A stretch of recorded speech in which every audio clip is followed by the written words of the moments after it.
Vous allez comprendre pourquoi il y a des éloquents, pourquoi il y a les moins éloquents, pourquoi il y a les charismatiques dans la vie.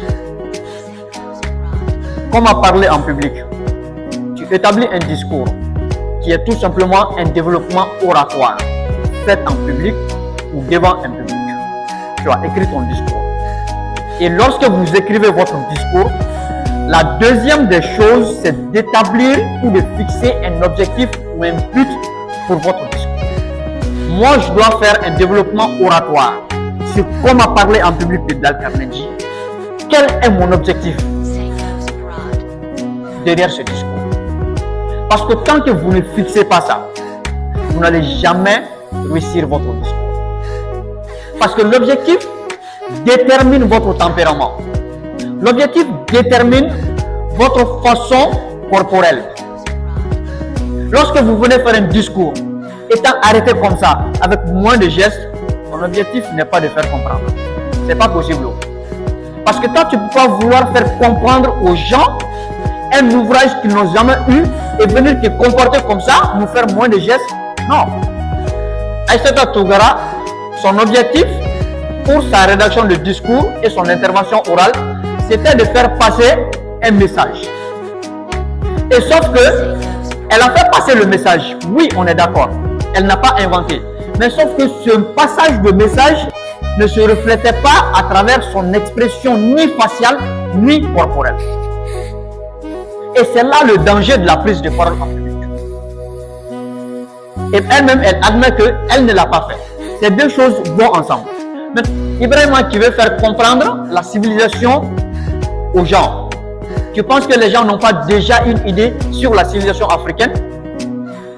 Avoir une idée ne fait pas d'une personne un expert, qu'on soit très clair. Mais chacun a déjà une idée de la civilisation africaine ou de la civilisation malienne. Maintenant, en faisant dégager l'intérêt soit théorique ou pratique de l'aspect civilisation d'Amadou Hampâté-Bâ, il fallait que cela soit ressorti dans ton expression faciale et corporelle. Je me rappelle ton intervention, tu l'as fait un peu, mais tu peux aller au-delà de ça. Sambali, tu dis que c'est faire connaître Thomas Sankara. Ok, tu as fait connaître Thomas Sankara dans ton discours. Tu as fait des gestes. Mais il y avait moins d'effet dans ce que tu es en train de transmettre. Lorsque tu veux traiter un ouvrage sur Thomas Sankara, c'est la personnalité d'une personne. Et dans ce genre d'ouvrage, fais attention.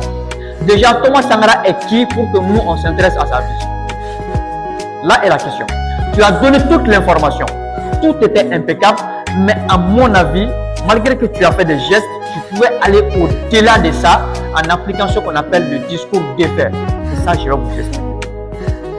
Je tenais à prendre ces trois exemples pour que vous puissiez comprendre qu'il y a discours et il y a son effet. Il faut établir un objectif pour chaque discours. Est-ce que moi j'interviens dans ma restitution pour distraire l'assistance? Ou est-ce que j'interviens dans mon discours pour faire de telle sorte que la salle puisse être transformée en salle de spectacle? Ça dépend des objectifs. Et n'oubliez pas que chaque objectif doit être traduit par des expressions faciales et corporelles.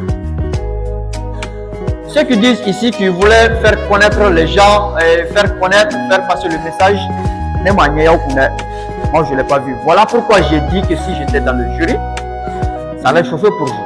Parce que chacun ici, sans exception, bon, à l'image un peu de Sambali, souffrait de ce qu'on appelle une dissonance cognitive. Ça veut dire quoi? Lorsqu'il y a une incompatibilité entre l'action et le raisonnement. Le raisonnement, c'est quoi? Je veux faire comprendre la vie de Thomas Sankara. Maintenant, l'action dit le contraire. C'est ce qu'on appelle dissonance cognitive.